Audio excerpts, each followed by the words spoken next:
বন্ধুরা, আজকে একটা মজার গল্প আলোচনা করব, যেটা তোমাদের সেমিস্টার 2-তে আছে র্যাপিড রিডার বইতে, দ্য ঘোস্ট ব্রাহ্মণ। খুবই মজার একটা গল্প। কার লেখা? লাল বিহারী দে। তোমরা আজকের এই গল্প থেকে বুঝতে পারবে।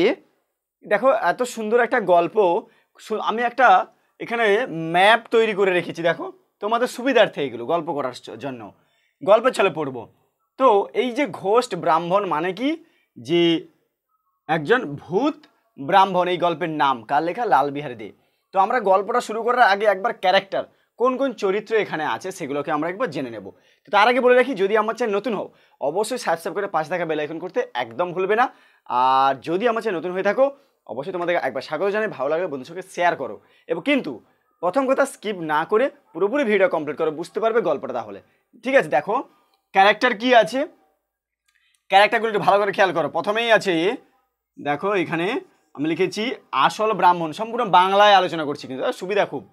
আসল ব্রাহ্মণ একটা ক্যারেক্টার আছে, যিনি কি একজন এখানে মুখ্য চরিত্র।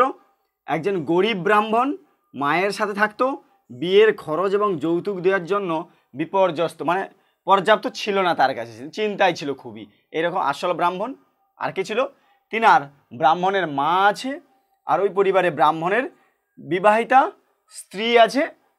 আর কি, আসল ব্রাহ্মণের মতো একই রকম একটা ভূত ব্রাহ্মণ। এখন কিন্তু ক্যারেক্টার হচ্ছে, আমি গল্পতে যাচ্ছি না, এই ক্যারেক্টার আছে ভূত ব্রাহ্মণ, যে একটা ভূত। আর আছে একটি রাজ্যের রাজা আছে এখানে গল্পে। আর আছে একদল রাখাল রাজা, যে এই গল্পের সমাধান করবে, রাখাল রাজা। ঠিক আছে, জেনে রাখো। আর রাখাল রাজার সঙ্গে আরও কয়েকজন রাখাল ছিল, তাদের মধ্যে ছিল একজন প্রধানমন্ত্রী, একজন পুলিশ সর্দার, একজন পাহারাওয়ালা বা পাহারাদার। ঠিক আছে, এরা যে রাখাল ছেলে, এরা চারজন ছিল, তাদের মধ্যে একটা ভাগ ছিল, তাদের মধ্যে কে সর্দার কে এরকম ভাগ ছিল। তো এই ক্যারেক্টারগুলোকে নিয়ে মূলত এই ঘোস্ট ব্রাহ্মণ, বোঝাতে পারলাম এই ক্যারেক্টারগুলোকে। এবারে গল্পটা আমরা শুরু করব, ভালো করে প্রত্যেকে মন দিয়ে শোনো, স্কিপ করবে না কিন্তু। দেখো গল্প শুরু হচ্ছে যে কোনো একটি গ্রামে, মানে অনেক আগে, বহুদিন আগে একটি গ্রামে একটি ব্রাহ্মণ থাকতেন, যে ছিল খুবই গরিব ব্রাহ্মণ, মানে উচ্চ পদস্থ এরকম কোনো ব্রাহ্মণ নয়, কুলীন ব্রাহ্মণ নয়। এই জন্য তার কি, সে মায়ের সঙ্গে থাকতো এবং বিয়ের জন্য খুবই চিন্তিত ছিল, মানে বিয়ে হয়নি তার, যার জন্য বিয়ের জন্য খুবই চিন্তিত ছিল। এবং ওই সময় একটা প্রথা ছিল যে যদি উচ্চপদস্থ ব্রাহ্মণ যদি না হও, তাহলে বিয়ের জন্য কনের যে বাবা বা কনে পক্ষকে তোমাকে যৌতুক দিতে হবে ওই ব্রাহ্মণকে। ঠিক আছে, তো এই জন্য কোথায় পাবে, কোথায় টাকা, বিয়ে করার জন্য খুবই, মানে টাকা পয়সার জন্য খুবই তিনি কি ছিল, পর্যাপ্ত ছিল না বলে খুব চিন্তিত অবস্থায় ছিল। ঠিক আছে, এর জন্য কি করেছিল উনি, চিন্তা ভাবনার পরে একদিন প্রত্যেকটা বাড়িতে বাড়িতে এই ব্রাহ্মণ বাড়িতে বাড়িতে গেলেন সাহায্যের জন্য, ওই কনে পক্ষকে যৌতুক দেবে বলে এবং বিয়ে করবে বলে। এবারে এমনকি অনেক গরিব, অনেক বড় উচ্চপদস্থ মানুষদের কাছে তোষামত করতে লাগলো টাকার জন্য। যেভাবেই হোক সে কিছু টাকা সে উপার্জন করে একবার সে বিয়ে করে এসেছে, একেবারে বিয়ে করে এসেছে, যে হলো এই যে ব্রাহ্মণের স্ত্রী। এখানে আমি তোমাদেরকে এভাবে দেখাচ্ছি, ব্রাহ্মণের স্ত্রী। ঠিক আছে, বিয়ে করে এসেছে, এসেই তার মায়ের কাছে এসছে, বলছে মা আজকে আমি বিয়ে করে এসেছি, যে এই হলো তোমার বৌমা। বলছে, তখন মা বলছে ঠিক আছে তাহলে অনেক অনেক সাধুবাদ, তোমরা থেকো, ভেতরে এসো। এই বলে তারা কি করলো, বাড়ির মধ্যে প্রবেশ করলো। এবারে আসল ব্রাহ্মণ যে টাকাগুলো পেয়েছিল, কয়েকদিন তাদের বেশ ভালোই জীবনযাপন চলছিল তাদের। কিন্তু একদিন তার মনে হলো, বসে বসে ভাবছে যে যেই টাকাগুলো ছিল সেগুলো তো প্রায় শেষ হয়ে এলো, এরপরে কিভাবে চলবে, এই যে ভাবনা, তার জন্য সে একবার কি হলো, তার মায়ের কাছে, তার স্ত্রীর কাছে এসে বলতে লাগলো যে যা টাকা ছিল সব টাকা শেষ, এবারে কিভাবে চলবে, তার জন্য আমাকে বাইরে যেতে হবে কাজের জন্য।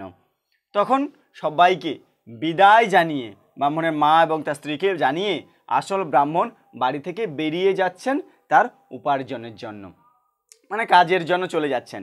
এবারে ওই যাওয়ার পথে কি হলো, এইবারে বসে আছে রাস্তায় একটি গাছে, সে হলো একটি ভূত ব্রাহ্মণ। এই ভূত কেন ব্রাহ্মণ নাম হয়েছে বলছি।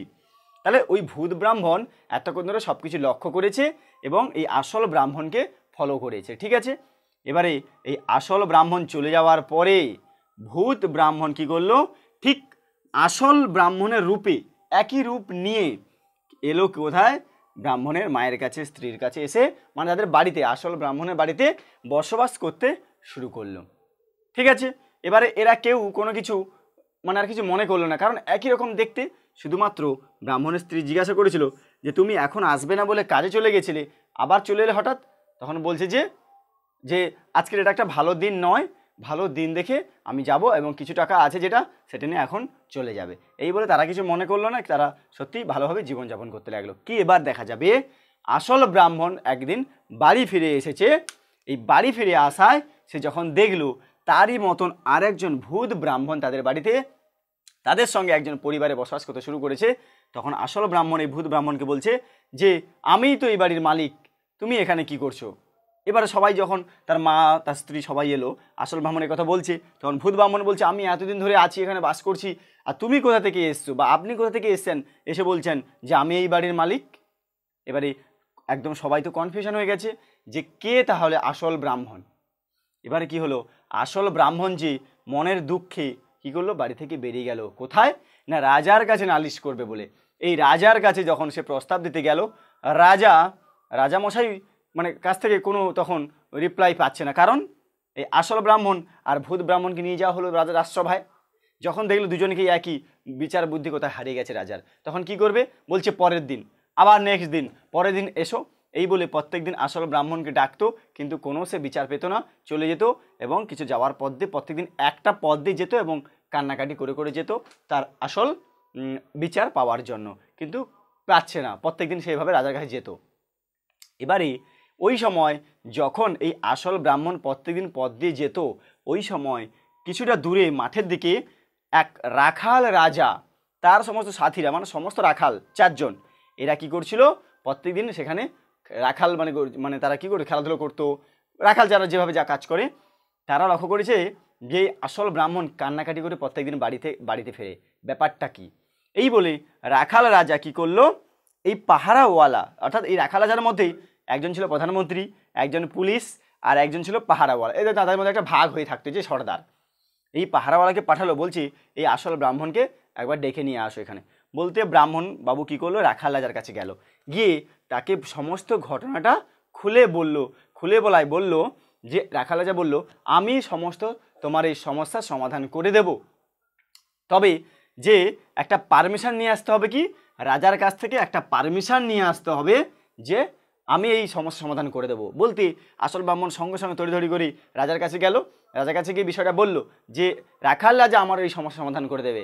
বলতে রাজা কী করলো, পারমিশন দিয়ে দিল, কারণ সে তো পারেনি, পারমিশন দিয়ে দিল রাখাল রাজা সমাধান করবে। এই বলে রাখাল রাজা কি করলো, সবাইকে একদিনকার ডাকলো ব্রাহ্মণের অর্থাৎ এই ভূত ব্রাহ্মণ, আসল ব্রাহ্মণ, ব্রাহ্মণের মা, ব্রাহ্মণের স্ত্রী সবাই আছে এবং তার এরা আছে, প্রত্যেকে একটা বোতল মানে শিশির বোতল নিয়ে গেল সবার সামনে, গিয়ে বোতলটা রেখে দিয়ে পরীক্ষা করার জন্য বলছে, রাখাল রাজা বলছে কি বুদ্ধি কত সুন্দর তার বুদ্ধি, রাখাল রাজা বলছে দুটো ব্রাহ্মণকে বলছে, আসল ব্রাহ্মণ আর ভূত ব্রাহ্মণ, বলছে যে এই বোতলটার ভেতরে ঢুকতে পারবে সেই হবে এই বাড়ির মালিক এবং সেই হচ্ছে আসল ব্রাহ্মণ, আর যদি না ঢুকতে পারো তাহলে বুঝে নেব ও আসল ব্রাহ্মণ নয়।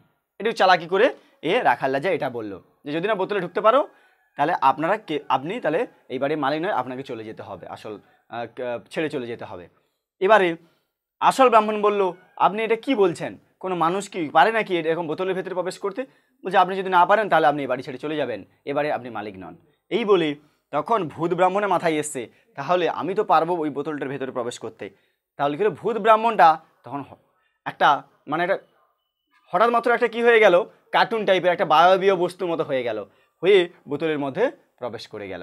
যা বোতলের মধ্যে প্রবেশ করে গেছে, রাখাল রাজা কী করেছে সেই সময় বোতলের ছেপিটা আটকে দিয়েছে, দিয়ে এবার আসল ব্রাহ্মণকে বলছে যাও এটা তুমি সমুদ্রে মাঝে ফেলে দিয়ে আসো। বলে কি করলো না এই রাখাল রাজা যাকে বলায় আসল ব্রাহ্মণ কি করলো, ওই বোতলটা নিয়ে সমুদ্রে ফেলে দিয়ে এলো।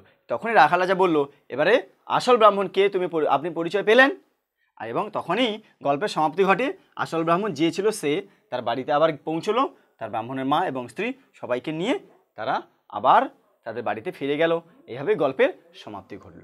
কত সুন্দর গল্প, আবার ভালো করে দেখো, ভালো করে যদি ভালো লাগে বন্ধুর সঙ্গে শেয়ার করো, আর নতুন হলে অবশ্যই সাবস্ক্রাইব করে পাশে থাকা বেল আইকন করতে একদম ভুলবে না নতুন নতুন ভিডিও পাওয়ার জন্য। চলো, ধন্যবাদ।